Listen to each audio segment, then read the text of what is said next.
ጤና ይስጥልን ክቡራትና ክቡራን አድማጮች እንደምን አደራችሁ። ካን ሬዲዮ ሬካ የእስራኤል ድምጽ ሬዲዮ በአማርኛ ቋንቋ የሚያሰራጨውን ዝግጅት እነሆ ጀመረ። ጤና ይስጥልን የተከበራችሁ አድማጮቻችን እንደምን አደራችሁ። ዕለቱ እንደ ዕብራውያን ዘመን አቆጣጠር ዮም ሽልሽ ካፍ በሄሽባን ታፍሽን ፔባብ ሲሆን እንደ አውሮፓ ዘመን አቆጣጠር ኖቬምበር 11 ቀን 2025 ዓ.ም ነው። እንደ ኢትዮጵያ ዘመን አቆጣጠር ደግሞ ህዳር 2 ቀን 2018 ዓ.ም ነው። የጧቱ ስርጭታችን እነሆ ጀመረ። የቴክኒክ ባለሙያችን ቶም ሄሌድ ሲሆን የስቱዲዮ ተረኛ አስተናጋጅ ወርቅነሽ እሸቴ ነኝ። ያሉን ዝግጅቶች በመጀመሪያ ዜና እናሰማና ከዛ ወቅታዊ ዘገባ እናቀርባለን። ቃለ መጠይቆችንም እናቀርባለን። የስልክ ውይይት እናካሄዳለን። ስርጭታችን እንደተለመደው እስከ 7 ሰዓት ድረስ ይቀጥላል። አብራችሁን ቆዩ። አሁን የጧቱን ዜና እነሆ። በቅድሚያም አርዕስተ ዜና። ለአሸባሪዎች የሞት ፍርድ ቅጣት እንዲጸድቅ የቀረበው ሀሳብ በክነሴቱ ትናንት በመጀመሪያ ዙር ድምፅ አሰጣጥ ጸደቀ። ጥቅምት 7 ቀን 2025 ዓ.ም የተፈጠረውን የሽብር ጥቃት የሚመረምር መንግስታዊ ኮሚቴ በቅርቡ እንደማይቋቋም በጠቅላይ ሚኒስትር ናታንያሁ ዙሪያ ያሉ ሰዎች ግምታቸውን ገለጹ ተባለ። የመቶ አለቃ ሃዳር ጎልዲን አስከሬን በተገኘበት ዋሻ ያነጣጠረ እንቅስቃሴ እንዳይደረግ የመከላከያ ሰራዊቱና የመንግስት ባለስልጣናት ገለጹ። የአሜሪካው ፕሬዝዳንት ዶናልድ ትራምፕ የሶሪያውን ፕሬዝዳንት አህመድ አሻራን በዋይት ሀውስ ቤተ መንግስት ትናንት ምሽት አስተናገዱ። የሚሉት ዋና ዋና ዜናዎች ናቸው። ዝርዝሩን እነሆ። ለአሸባሪዎች የሞት ፍርድ ቅጣት እንዲጸድቅ የቀረበው ሀሳብ በክነሴቱ በመጀመሪያ ዙር ድምፅ አሰጣጥ ጸደቀ። የህጉ መሰረተ ሀሳብ የቀረበው በኦጽማ ይሁዲት ፓርቲ አማካኝነት ሲሆን 36 የክነሴት አባላት የድጋፍ ድምፅ ሲሰጡ 16 የሚሆኑ ተቃውመዋል። በዘረኝነት ምክንያት ግድያ የፈጸመ አሸባሪ በሞት ፍርድ እንዲቀጣ የሚል ሲሆን የህጉ ጽንሰ ሀሳብ የሞት ፍርድ የተፈረደበት አሸባሪ የመጨረሻ ውሳኔ መሆኑ ስለሚታወቅ ቅጣቱ በሂደት ሊቀልለት አይችልም ተብሏል። ህጉን ለማጽደቅ በክነሴቱ በተካሄደው ጉባኤ ላይ በጥምር መንግስቱና በአረብ የክነሴት አባላት መካከል ከባድ የቃላት ልውውጥ እንደተፈጠረና በክነሴት አባል አይማን ኦዴና በክነሴት አባል ኢታማር ቤንግቪር መካከል የነበረው ከባድ ቃለ ምልልስ ወደ አካላዊ ግጭት ሊያመራ እንደነበርም ተገልጿል። ጥቅምት 7 ቀን 2023 ዓ.ም የተፈጠረውን የሽብር ጥቃት የሚመረምር መንግስታዊ ኮሚቴ በቅርቡ እንደማይቋቋም በጠቅላይ ሚኒስትር ናታንያሁ ዙሪያ ያሉ ሰዎች ግምታቸውን ገለጹ ተባለ። የሽብር ጥቃቱን የሚመረምር መንግስታዊ ኮሚቴ እንዲቋቋም የሚፈቅድ ህግ አሁን ባለው ክነሴት እንደማይጸድቅና ለከፍተኛው ፍርድ ቤት ባጋጽ ህጉ ለምን እንዳልጸደቀ ምላሽ ለመስጠት እንዲመች ብቻ አሁን ስልጣን ላይ ያሉት የመንግስት አባላት ሁኔታውን እንደሚያመቻቹ ተገልጿል። ጠቅላይ ሚኒስትር ቢንያሚን ናታንያሁ ትናንት ባሰሙት ንግግር የሚመረምር ኮሚቴ እንዲቋቋም የሚፈልጉ መሆናቸውን ተናግረዋል። ከ11 ዓመታት በፊት በጾቄታን ወታደራዊ ዘመቻ የህይወት መስዋዕትነት የከፈለውና አስከሬኑ ከትናንት ወዲያ የተመለሰው የመቶ አለቃ ሃዳር ጎልዲን የቀብር ስነስርዓት ዛሬ ረፋዱ 10 ሰዓት ላይ በክፋር ሳባ ወታደራዊ መካነ መቃብር ይፈጸማል ተባለ። የሽኝት ስነስርዓት በ8 ሰዓት ተኩል ሾራ የሚጀምር ሲሆን በራምሌ ደቡባዊ አቅጣጫና በቤንሸሜን መተላለፊያዎች እንደሚያልፍ ተገልጿል። ነፍስ ይማር።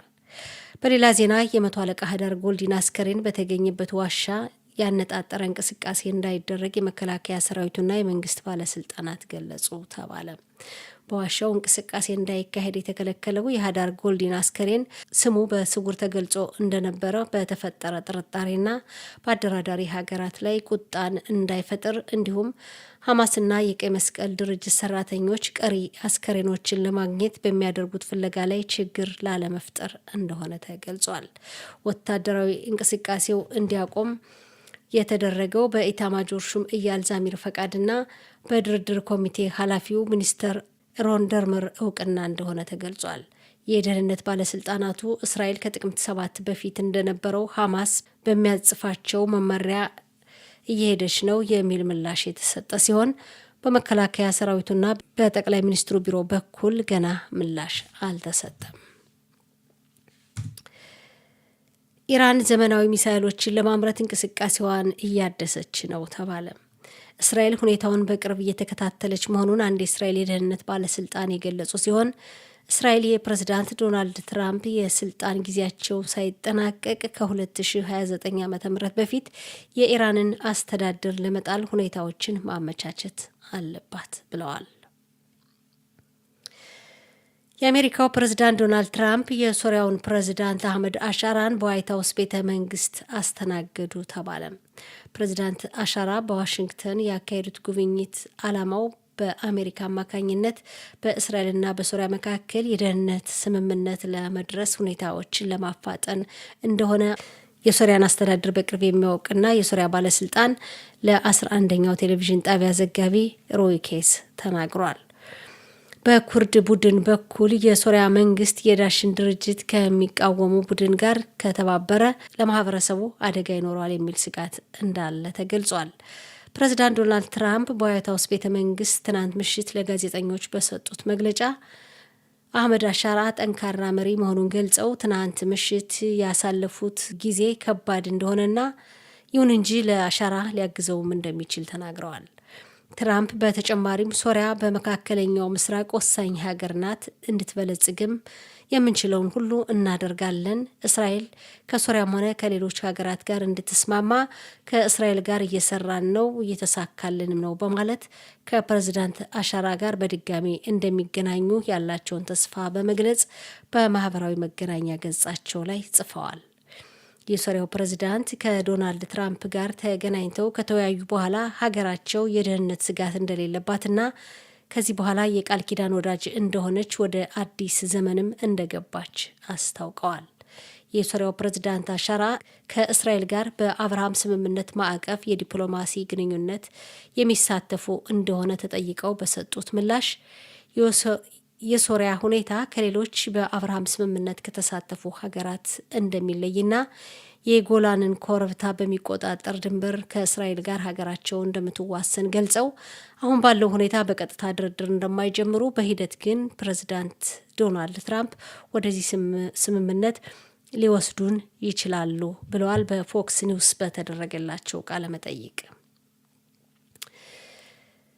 የኢራቅ ህዝብ ዛሬ አዲስ የፓርላማ ምርጫ ያካሂዳል ተባለ። ህዝቡ በሀገሪቱ የፓርላማ ስርዓት ላይ እምነት ስላጣ እንዲሁም ሙስና ስለተስፋፋ የሺኢ ማህበረሰብ አባል የሃይማኖት መሪ ሙክዳት አሴደር ህዝቡ እንዳይመርጥ ጥሪ በማቅረባቸው የመራጩ ህዝብ ቁጥር ይቀንሳል ተብሎ ይጠበቃል። እስካሁን በነበረው ፓርላማ የአሴደር ፓርቲ ትልቁ እንደነበር ተገልጿል። በመጨረሻም የአየር ንብረት ትንበያ። የአየሩ ጸባይ ዛሬ የሙቀቱ መጠን ቀንሶ ቀዝቀዝ ያለ የአየር ጸባይ ይኖራል ተብሎ ይጠበቃል። ነገ ረቡዕ ሙቀቱ እየቀነሰ እንደሚሄድ የአየር ንብረት ትንበያ ባለሙያዎች ከላኩት ዘገባ መረዳት ችለናል።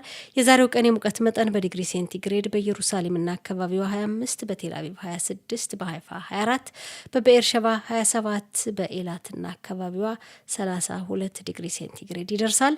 አድማጮቻችን ዜናው አበቃ። ወደሚቀጥለው ዝግጅት ለማለፍ የሙዚቃ ረፍት እናድርግ። ሙዚቃ። የተከበራችሁ አድማጮቻችን ስርጭታችን እንደቀጠለ ነው። የተለያዩ ርዕሰ ጉዳዮች አሉ። በተለያዩ ርዕሰ ጉዳዮች ዙሪያ እንግዲህ ያው የተወሰኑትን በዜና ተመልክተናቸዋል፣ እንወያያለን። እንግዲህ ያው በዜና እንደተመለከት ነው በጣም በሚገርም ሁኔታ የሶሪያው ፕሬዝዳንት አህመድ አሻራ ከአንድ ዓመት በፊት በአሜሪካ የሚፈለግ የዳሽ ድርጅት መሪ ነበር። እንግዲህ ያው አሸባሪ ድርጅት ተብሎ የሚታወቅ ብቻ አሜሪካ አሸባሪ ብላ በጥቁር መዝገብ ካሰፈረቻቸው ስሞች መካከል አንዱ እንደነበር ይታወሳል። እንግዲህ ግን ነገሮች ተለዋውጦ ነገሮች ይቀያየራሉ። በሶሪያ ያለው አስተዳደር ከወራት በፊት እንደተለወጠ ያው እንደወደቀ ይታወሳል። አሁን ጁላኒ ይባሉ የነበሩት መሐመድ አሻራ ተብለው የሶሪያ ፕሬዝዳንት ሆነዋል።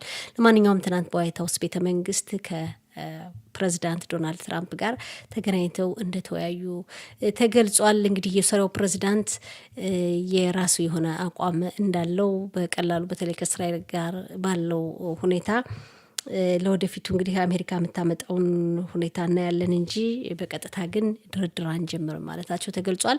በአሜሪካ በኩል በሶሪያና በእስራኤል መካከል ሰላም እንዲፈጠር እንደምትፈልግ አሜሪካ ይነገራል።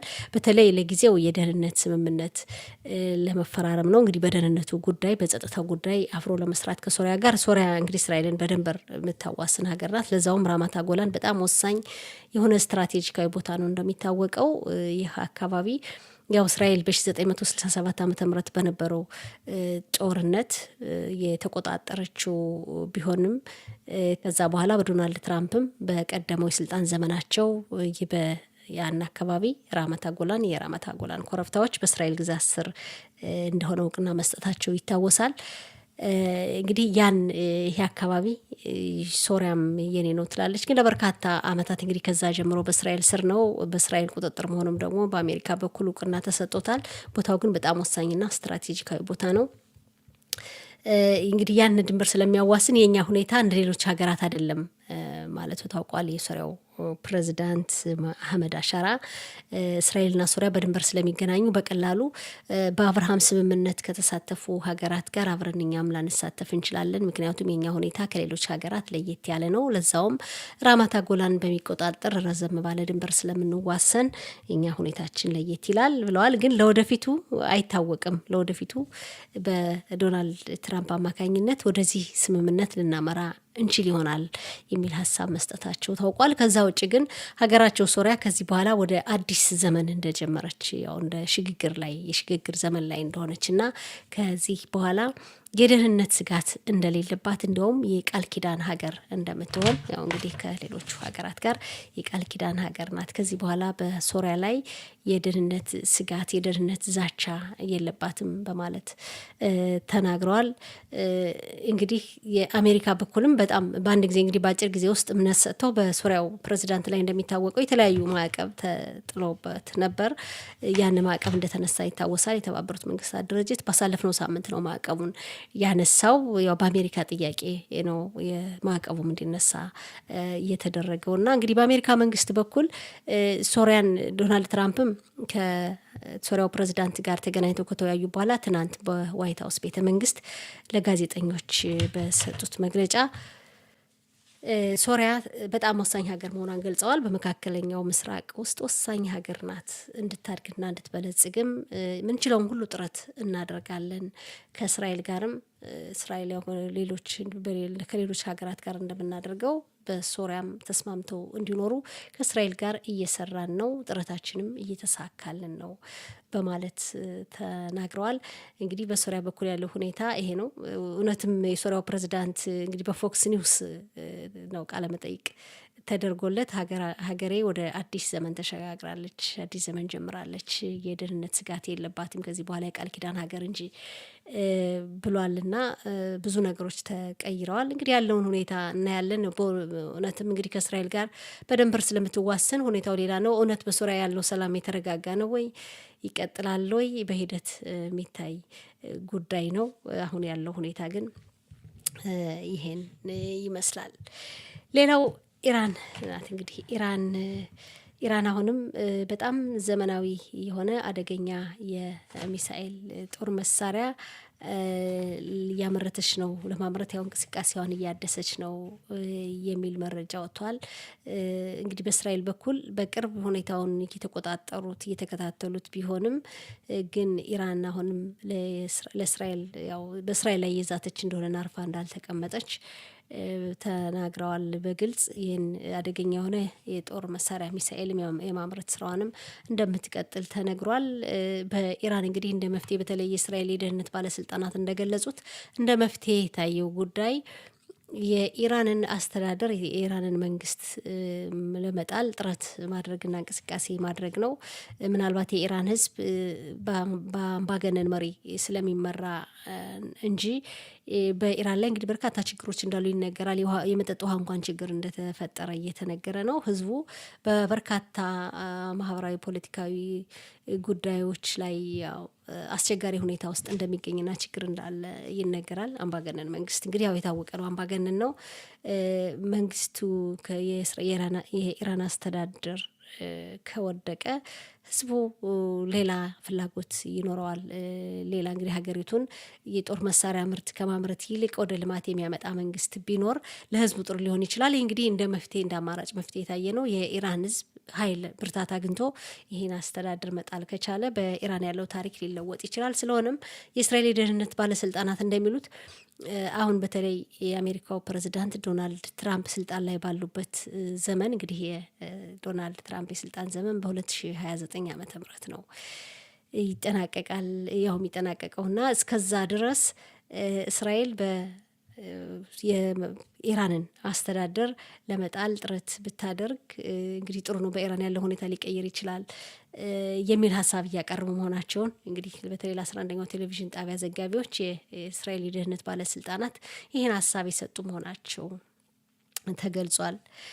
ሌላው እንግዲህ ያው በእስራኤል ፓርላማ የኦዝማ ይሁዲት ፓርቲ ያቀረበው ህግ ነበር። ይህ ህግ ባለፉት ሳምንታት ነው በክነሴቱ የህግ አርቃቂ ኮሚቴ አልፎ ጸድቆ በክነሴቱ እንዲቀርብ የተወሰነው። ትናንት በክነሴቱ ቀርቧል። ህጉም እንግዲህ የኦዝማ ይሁዲት ፓርቲ ያቀረበው ህግ በነፍሰ ገዳይ አሸባሪዎች ላይ የሞት ፍርድ ቅጣት እንዲወሰን ይሄ በህግ እንዲደነገግ የሚል ጉዳይ ነው። በእርግጥ መጀመሪያ ሲቀርበው ሀሳቡ ሊሆን እንደማይችል የክነሴት አባላት የፓርላማ አባላቱም ሊደግፉት እንደማይችሉ ሁሉም እንግዲህ በቂ ድምጽ ሊያገኝ እንደማይችል የሚደግፉት አሉ። በእርግጥም ግን በቂ ድምጽ ላያገኝ ይችላል፣ ላያልፍ ይችላል፣ ጠቅላይ ሚኒስትሩ ሊደግፉ ይችላሉ ወይስ አይደግፉም የሚሉ የተለያዩ ሀሳቦች ይነሱ ነበር። ግን ያው ትናንት ይሄ ህግ ቀርቦ በመጀመሪያ ዙር ድምጽ አሰጣጥ አልፏል፣ ጸድቋል። እንግዲህ ባለው ሁኔታ ምንድን ነው የሚለው በዘረኝነት እንግዲህ ይሁዲ መሆኑ ታውቆ አሁን አሸባሪዎች ይሁዲ ስለሆነ ብቻ ነፍስ ቢያጠፉ ቢገሉ፣ በዘረኝነት ቢገሉ፣ በዘረኝነት እንግዲህ በማንነቱ ግድያ የፈጸመ አሸባሪ እሱ የሞት ፍርድ እንዲቀጣ፣ የሞት ፍርድ ቅጣት ካለ ደግሞ አሸባሪዎች ያውቃሉ፣ ተስፋ ይቆርጣሉ። ምንም ወደፊት ወደ ኋላ እንደሌለ ቅጣት ከተፈረደ ቅጣት ነው እና ምናልባት ይህም እንደ መፍትሄ ሆኖ እንደሚታይ እንግዲህ ህጉን ጽንሰ ሀሳብ ያቀረቡት አካላት ኢታማር ቤን ግቪር ፓርቲው መሪ ናቸው፣ ይህን ሲናገሩ ተሰምተዋል። እና ህጉ እንደውም የሽብር ጥቃቱን ለመቀነስ አማራጭም ሊሆን እንደሚችል፣ ምክንያቱም አሸባሪዎች ያውቃሉ የሽብር ጥቃት ሲፈጽሙ ምን አይነት ቅጣት ሊጠብቃቸው እንደሚችል ስለሚያውቁ አማራጩ ይሄ ነው ብለው ተናግረዋል። ትናንት ጸድቋል። ለማንኛውም ይሄ ህግ ትናንት በክነሴቱ ሲቀርብ በጣም ከባድ ውዝግብ እንደነበር፣ ከባድ የቃላት ልውውጥ እንደነበረ ተገልጿል። በክነሴቱ እንግዲህ ያው ክነሴቱንም ላየው ታይቷል። የአረቡን ማህበረሰብ በሚወክሉ የፓርቲ አባላት እና በጥምር መንግስቱ አባላት መካከል ከባድ የቃላት ግጭት ተፈጥሮ ነበር። እንዲያውም በአይማን ኦዴ በሀዳሽ በሚለው ፓርቲ ኃላፊ አይማን ኦዴ ከክነሴት አባል እና ከሚኒስተር የሀገር ውስጥ ደህንነት ሚኒስትር ኢታማር ቤን ግቪር ጋር በመካከላቸው የነበረው የኃይለ ቃል ምልልስ ወደ አካላዊ ግጭት ሊደርስ እንደነበረ ሁሉ ተገልጿል። ከባድ የሆነ የቃላት ልውውጥ ነበር። ለማንኛውም ክነሴቱ ህጉ እንግዲህ በቂ ድምጽ አግኝቶ አልፏል። 16 ተቃዋሚዎች ነበሩ በዚህ የድምፁ አሰጣጥ ሂደት ግን በቂ ድምጽ 36 የድጋፍ ድምጽ አግኝቶ ማለፉ ተነግሯል። በመጀመሪያ ዙር ነው እንግዲህ ያለፈው። በመጀመሪያ ዙር ካለፈ በኋላ ህግ እንደገና ወደ ክነሴቱ ህግ አርቃቂ ቋሚ ኮሚቴ ነው የሚመለሰው። እንደገና ውይይት ይደረግበትና ነው ለሁለተኛና ለሶስተኛ ድምጽ አሰጣጥ የሚቀርበው። ሁለተኛና ሶስተኛ ድምጽ አሰጣጥ እንግዲህ በአንድ ቀንም ሊካሄድ ይችላል። በአንደኛውና በሁለትና በሶስት መካከል ያለው ነው እንጂ የሚለያይ። የሁለተኛ ድምጽ አሰጣጥ ከተሰጠ እንግዲህ በክነሴቱ የአሰራር ደንብ መሰረት ሶስተኛ ድምጽ አሰጣጥም በአጭር ጊዜ በአንድ ቀንም ሊሆን እንደሚችል ነው የሚታወቀው። እንግዲህ ላይሆንም ይችላል። ግን እንግዲህ በአንደኛው አልፏል። በሁለትና በሶስት ካለፈ ነው ሊጸድቅ የሚችለው። ሁለትና ሶስት እንዲያልፍ ደግሞ በሁለተኛና ሶስተኛ ድምጽ እንዲሰጥበት ኮሚቴው ከተወያየበት በኋላ የክነሴቱ ኮሚቴ እንደገና ወደ ክነሴቱ ይቀርባል። ኢታማር ቤን ግቪር ግን በአጭር ጊዜና በቅርብ ጊዜ ይሄ ህግ እንደሚጸድቅ ነው በድፍረት እየተናገሩ ያሉት። እውን ይጸድቅ ይሆን ወይ? በሁለትና በሶስተኛው ዙር ድምጽ አሰጣጥ በሂደት የምናየው ጉዳይ ነው ይታያል። ሌላው ጆን ጆን ካሊስ የተባለ እንግዲህ ታላቅ በጣም ታዋቂ ድምፃዊ ነው። ያደርግ የነበረውን ኮንሰርት በፍልስጤማውያን ደጋፊዎች ተቃውሞ ምክንያት በስጋት ያው እንግዲህ ይህን ኮንሰርት መሰረዙ ተገልጿል። አሁንም የተኩስ አቁም ስምምነት ላይ ቢደረስም በጋዛ ያለው ሁኔታ ጋብ ያለ ቢሆንም ጦርነቱ ሰብአዊ እርዳታም እየገባ ቢሆንም ግን በውጭ የሚደረጉ የፍልስጤማውያን ደጋፊዎች በውጭ በተለያዩ ሀገራት የሚያደርጉትን የተቃውሞ ሰልፍ እንደውም አባብሰው አጠናክረው እንደቀጠሉ መሆኑ ይነገራል። ሌላው እንግዲህ በዜናም ተመልክተነዋል። ለ11 ዓመታት ከ11 ዓመት በላይ በጋዛ በሐማስ እጅ ተይዞ የቆየው የመቶ አለቃ ሀዳር ጎልዲን አስከሬን እንግዲህ ከ11 ዓመታት በላይ ከቆየ በኋላ ከትናንት ወዲያ ወደ እስራኤል መመለሱ ይታወቃል። ዛሬ 10 ሰዓት ላይ በክፋር ሳባ በሚገኘው ወታደራዊ መካነ መቃብር የቀብሩ ስነስርዓት ይፈጸማል ተብሏል። 8 ሰዓት ተኩል ላይ ነው እንግዲህ አስከሬኑ ሽኝት የሚጀምረው። ቀደም ሲል በዜና ተመልክተነዋል። ከ11 ዓመታት በኋላ በጣም ትልቅ ነገር ነው ለህዝብ እስራኤል ትልቅ ረፍት እንደሆነ እየተነገረ ነው። በተለይ ደግሞ ልጆቻቸውን ወደ መከላከያ ሰራዊቱ አምነው በሚልኩ እንግዲህ በህዝብ እስራኤል ይሁዳውያን ላይ ይሄ የሀዳር ጎልዲን አስከሬን መመለስ እምነት ሊጥል እንደሚችል በመንግስት ላይ ህዝቡ ምክንያቱም ህዝቡ ልጁን አምኖ ሀገር እንዲጠብቅ ሲልክ ሀገሪቱ ደግሞ እንድትጨነቅለት ወደ ቤቱ እንዲመለስ የህይወት መስዋዕትነት እንኳን ቢከፍል ያው ለክብር የቀብር ስነስርዓት እንዲበቃ እምነት በማድረግ እንጂ በዚህ ሁኔታ ወታደሮች እንዲሁ እንደወጡ እንዲቀሩ አይደለምና በወታደሮች ላይ ያለው ሁኔታ እንግዲህ በርካታ ወታደሮች በልጅነት እድሜያቸው እየተቀጩ ህይወት መስዋዕትነት እየከፈሉ ቢሆንም ለሀገራቸው ከዚህ ባሻገር ደግሞ አስከሬናቸው በዚህ ሁኔታ በጠላት እጅ ተይዞ ሲወሰድና ይህን ያህል ውጣ ውረድ ሲፈጠር በጣም ያሳዝናል። ለማንኛውም ሀዳር ጎልዲን የመቶ አለቃ ሀዳር ጎልዲን አስከሬን መመለስ ለእስራኤል ሀገር ትልቅ ነገር መሆኑን ለቤተሰቦቹ ትልቅ ረፍት መሆኑ እየተነገረ ነው። ከዚህ ጋር ተያይዞ ጠቅላይ ሚኒስትር ቢንያሚን ኔታንያሁ በሀዳር ጎልዲን ቤተሰቦች ጉብኝት ለማድረግ ጠይቀው እንደነበረ ግን በቤተሰቦች በኩል አዎንታዊ ምላሽ እንዳልተሰጠ መረጃዎች ተመልክተዋል።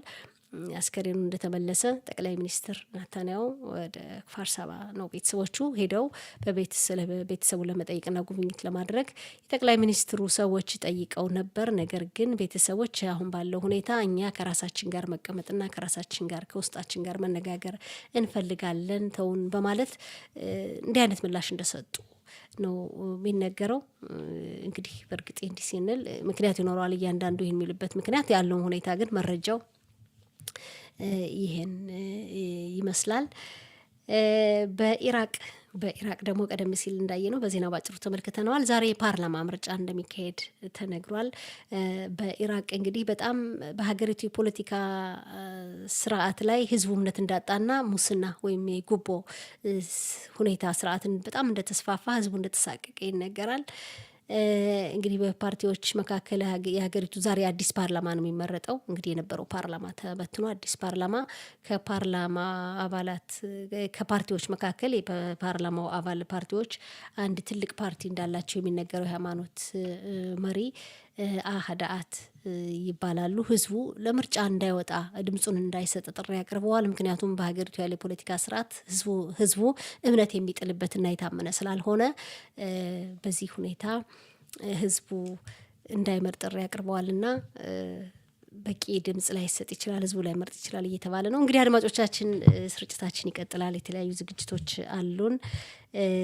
አብራችሁን ቆዩ። መሸጋገሪያ ሙዚቃ